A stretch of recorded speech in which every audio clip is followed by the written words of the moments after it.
you can run up these deficits and debts, but so long as they can be financed, and maybe even financed at lower yields, that can be accomplished so long as investors have confidence in policy. So I think that you have a situation now where you're getting these large-scale deficits higher than were previously projected, although let's just be clear about this. All of the stimulus that people are talking about is not real stimulus. I mean, they're raising the debt by $3 trillion in the next decade, but $4 trillion of that just comes from not having the 2017 tax cuts expire. So when you benchmark it against the status quo, which is the here and now, there's actually restraint. There's not stimulus, but still the deficit projections are much higher because the CBO was scoring all of this benchmarked against the prospect that the administration was serious in 2017, that these tax cuts on the personal side were going to expire at the end of this year, but obviously kick the can down the road.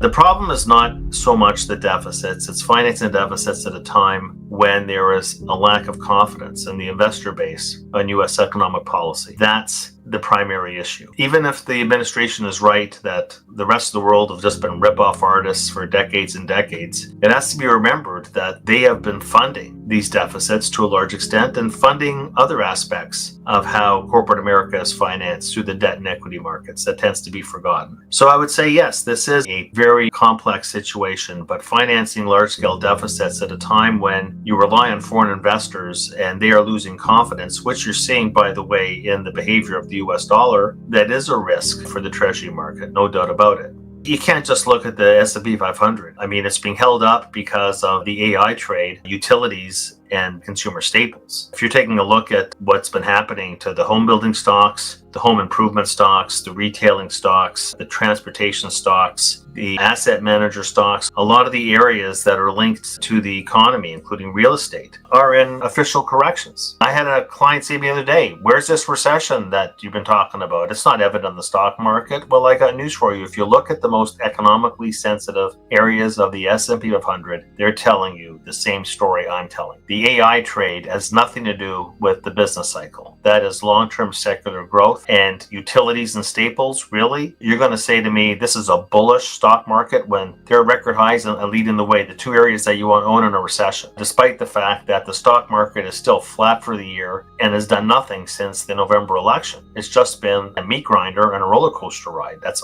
all we've gotten in the past 6 months in the S&P 500, that everybody, and I guess based on your question, and I would include you, believes that the stock market is doing just fine. It's done nothing for 6 months. If you're bullish on the stock market, you don't want it to be flat. You don't want to be taking equity risk and capital risk and then have a flat market. That's not why you buy equities. You buy equities because you think they're going to be going up, but they have not been going up for 6 months now. To me, that's the more important story. The fact that we bounced off an oversold low in April, to me, is just background noise, and that the most cyclically sensitive parts of the market are actually in decline. To me, that's the real story beneath the story. The US dollar, talk about an important price. I mean, when you're down 8% in short order, peak to trough in the DXY, and what's usually a very stable unit. I mean, that's like the stock market going down more than 20%, risk on risk. That is telling you something, the US dollar going down. And when you think about it, how does that make any economic sense? Normally, what's normal is that the country imposing the tariffs tends to see its currency go up, not down. The country that has the only central bank in the world that is not cutting interest rates, which is the Fed, normally sees its currency going up, and the US dollar is going down, and going down against virtually all G10 currencies. So when something is happening that is bizarre, that hardly ever happens, we have to wake up and pay attention as to what the foreign exchange market is telling us. And it's telling us that foreign investors have begun the process of reallocating out of US assets. We don't know from the TIX data exactly where that's coming from. You know, the treasury market has not been performing great, but it has stabilized of late. The equity market isn't doing great, but you could argue, well, it's stabilized of late. But something's happening because the price is always set by supply and demand and how those curves are shifting. And we know that the Fed is not printing a lot of money. The money supply numbers in the United States, M1 and M2, are running at about a 4% annual rate. They're basically running below or roughly in line with where nominal GDP is. So it's not that the Fed is printing money and we're seeing the dollar go down. There's something happening on the demand side as far as the US dollar is concerned. The question is, what sort of leading indicator will that be for other asset classes?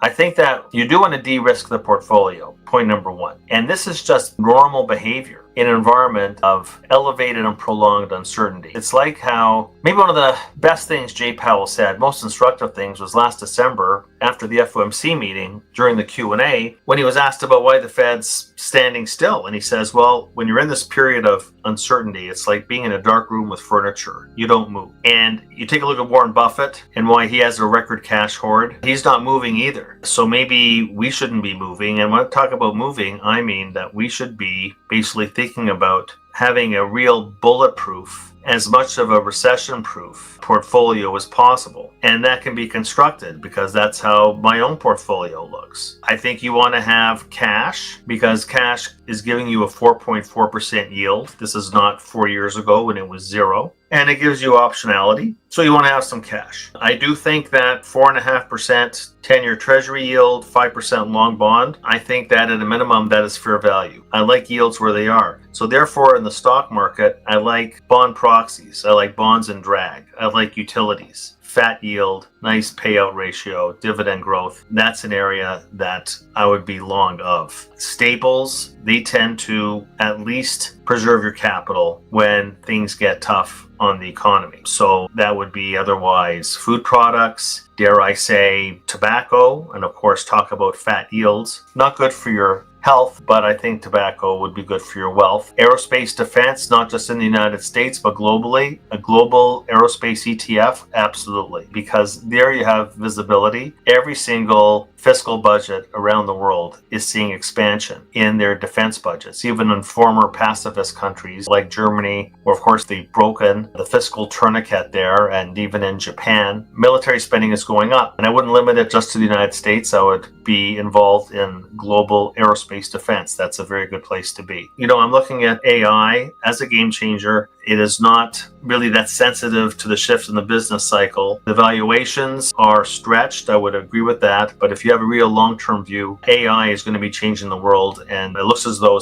the spending is not going to really be slowing down. I mean, when you're taking a look, for example, at those GDP numbers in the first quarter, you know, we had minus 0.2% annualized GDP growth. But when you're taking a look at the data center impact and the derivatives of that, you're taking a look at software and intellectual products and so on and so forth, that added alone about 1.5 percentage points to GDP growth. We would have had actually much greater positive GDP number if we just take a look at that sector alone. It was the leading indicator, and it's been doing that for the better part of the past couple of years. So I'm not unremittingly bearish. I would just be out of the most cyclical stocks. That's for sure. Consumer discretionary, I don't want to touch. Outside of aerospace defense, I don't want to touch industrials. I don't think I want to touch materials. The most growth, and you could talk about, I guess, cloud, AI. I guess that you want to put that longer term slice in your portfolio and just leave it there. And I don't mind that at all. And if you're looking towards geographic allocation, I could tell you that Europe is looking better and better. The US market in its entirety is trading at a 21 multiple, and you got Europe trading at a below 15 multiple. The multiple is rising because long-term earnings visibility in Europe is also rising. So I would have a contingent of European stocks in the portfolio as well. So I would add on to that further gold, the gold mining stocks, silver's playing catch up, silver mining stocks. So you see, I just mentioned probably 10 things that you should have in your portfolio. Low beta, low cyclicality, a nice front-running yield, capital preservation characteristics. If you have the same portfolio today that you had 2 or 3 years ago, you're not doing yourself or your clients any service, because we are at a different point of the economic cycle. We are at a different point of the interest rate cycle.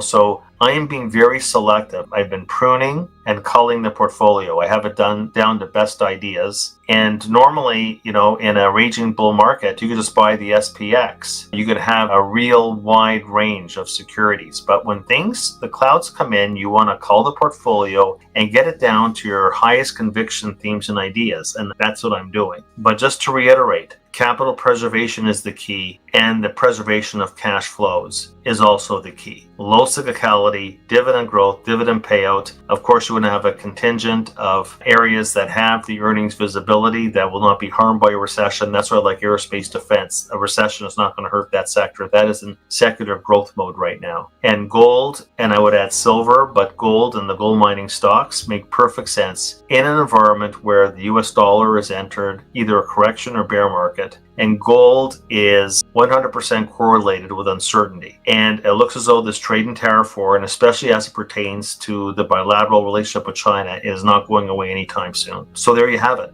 The one message is to play it safe, that it requires a lot of discipline and resolve to not chase these intermittent rallies. I would suggest to use the rallies to cleanse your portfolio of undue risk and cyclical exposure. And to just think of what Walter Murphy, who is my technical strategist and was the legendary Bob Farrell's right-hand man for decades at Merrill Lynch. And I was getting inundated with questions about how is the stock market surging? The stock market went up 18% from those April lows. There's only two outcomes here. And this is really for your long-only equity investors who are still balls to the wall bullish on the S&P 500. Walter said that this is either the last gasp of the old bull market or the first rally of the new bear market. So pick your poison. So I would not recommend buying the index. I would recommend thinking about thematic ideas, convictions, looking more towards Europe, and I would say even Asia, diversify out of the US, and take advantage of safe yield where you could get it. And you can get it now in the treasury market where it's priced right now. And to focus on those bonds and drag, the dividend yield, dividend growth, payout ratio segments of the stock market, which is why utilities is ranking so highly in our work. And that's my main message.